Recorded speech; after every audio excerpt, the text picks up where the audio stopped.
Oh, shoutout pala no sa naglagay ng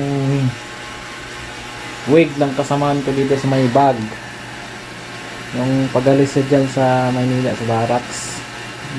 Dito na nakita ng misis ko sa bag. Ay dito na sa amin pagdating ko dito kasi tiningnan niyo yung bag. Ay, ito yung nakita niyo, wig. Shoutout sa iyo yung sa kasama ko sa trabaho kung sino naglagay. So alam ko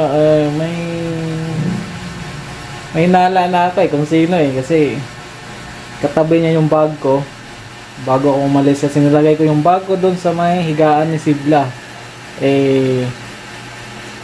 doon siya tumabi may nabanggit siya na may wig na ilagay niya doon sa bag ko, tinuluyan na talaga nilagay. Dito na eto.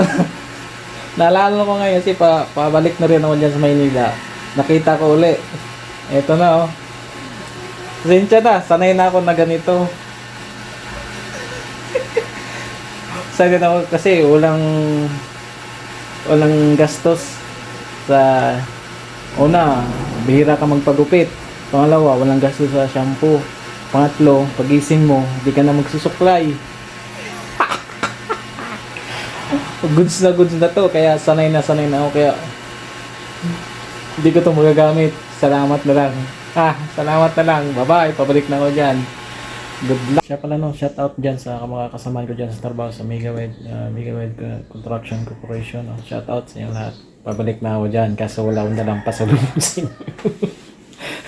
Kaya pasensya na kayo. Kita-kita ulit tayo sa trabaho. Shout out sa lahat ng Megawide sa nakatrabaho dyan sa may Megawide Construction Corporation. Shout out sa inyo lahat. Hindi ko naman shoutout kung sino-sino, basta alam niyo na kung sino yun sa mga kasama yung trabaho. Lahat. Shoutout sa inyo, sa inyo. Bye-bye, babu.